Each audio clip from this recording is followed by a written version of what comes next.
یہ لقب بڑا مشہور ہے، مجدد الف ثانی۔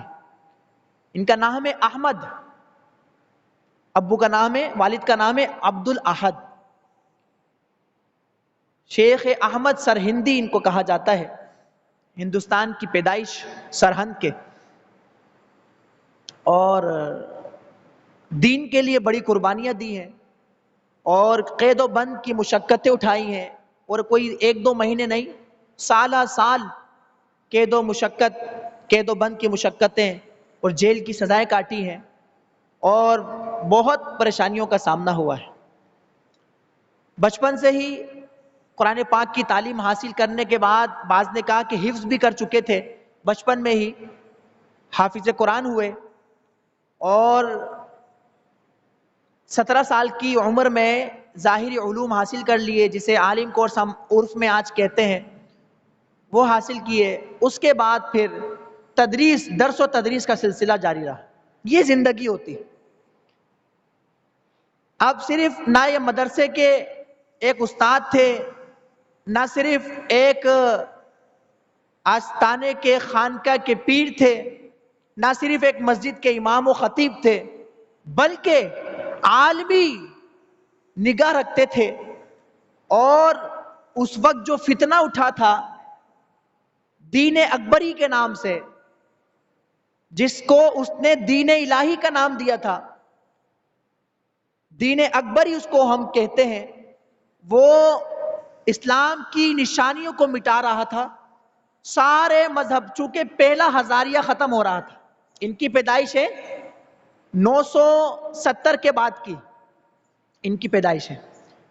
اس وقت یہ پہلا ہزاریہ ہجرت کا جو سال ہے، اسلامی سال کے حساب سے جو ہجرت کا سال ہے، تو 970 سے اوپر کا وقت ہے۔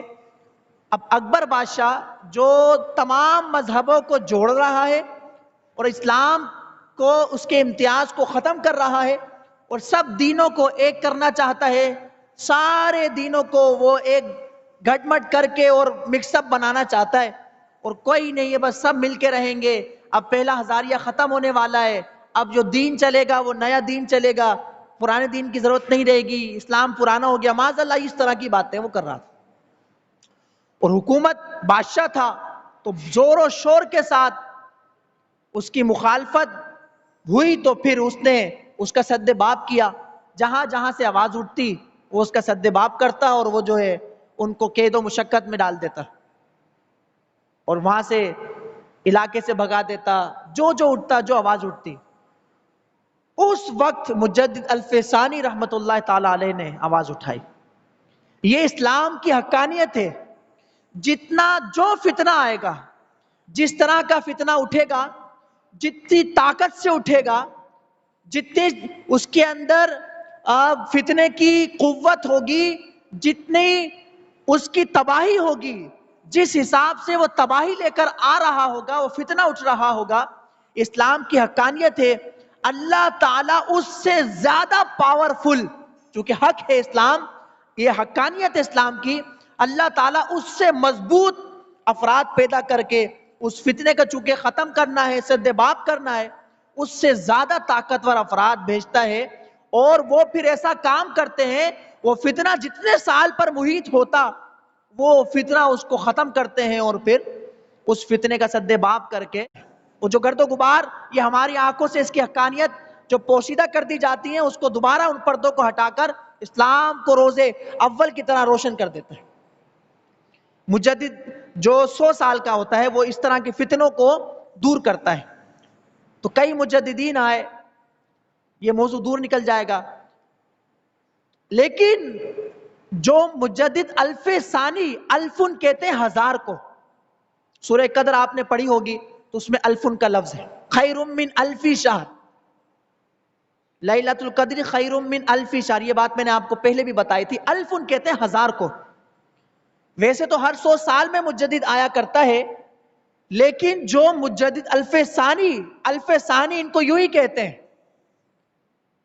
دوسرے ہزار، جو پہلا ہزاریہ ختم ہو رہا تھا اور دوسرا ہزاریہ شروع ہوا تھا، وہ اکبر اس دین کو مٹانا چاہتا تھا، اس کی نشانیوں کو مٹانا چاہتا تھا، سجدہ تعظیمی جائز قرار دے رہا تھا اور بہت ساری امتیازات اسلام کی نشانیاں مٹا رہا تھا، یہاں مجدد الفسانی رحمت اللہ تعالی علیہ نے ایک جگہ کام نہیں کیا. یہ پیر بھی تھے، خلیفہ بھی تھے، عالم بھی تھے، خطیب بھی تھے، امام بھی تھے. یہ جہاں جہاں جو حلقہ، بلکہ یہاں تک کہ ان کو جب قید و بند کی مشقتیں اٹھانی پڑی، جیل کے اندر بھی جب یہ گئے تو وہاں پر بھی دین کا کام کیا. کیونکہ مرد حق جو ہوتا ہے، جو اللہ کا نیک بندہ ہوتا ہے، اس کی صحبت، اچھوں کی صحبت انسان کو اچھا بناتی ہے. یہ جب جیل میں گئے، یہ جہاں جہاں ان کو قید کیا گیا، وہاں کے لوگ جب ان کے قریب ہوتے گئے تو ان کی شخصیت سے متاثر ہوتے رہے، ان کی سیرت سے متاثر ہوتے رہے اور ان کے اخلاق سے متاثر ہوتے رہے، ان کے علم سے وہ مستفیض ہوتے رہے، ان کے شاگرد بن گئے، ان کے خلیفہ. بلکہ وہاں جو مجرم جیلوں میں موجود تھے، وہ بھی ان کے بارے میں علماء نے لکھا، وہ بھی بڑے بڑے ولی بنے.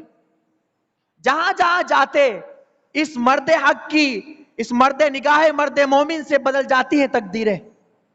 گر ہو ذوق یقین پیدا تو کٹ جاتی ہیں زنجیریں. یہ صحبت صالح ترا صالح کنن. جب بندہ صالح، اچھی صحبت. آج افسوس کے ساتھ ہمارے پاس اچھی صحبتیں نہیں، آج ہمارے بچوں کے پاس اچھی صحبتیں نہیں. تو صحبت اچھی نہ رہی، جس کی وجہ سے بہت ساری خرابیاں ہم میں آ جاتی ہیں.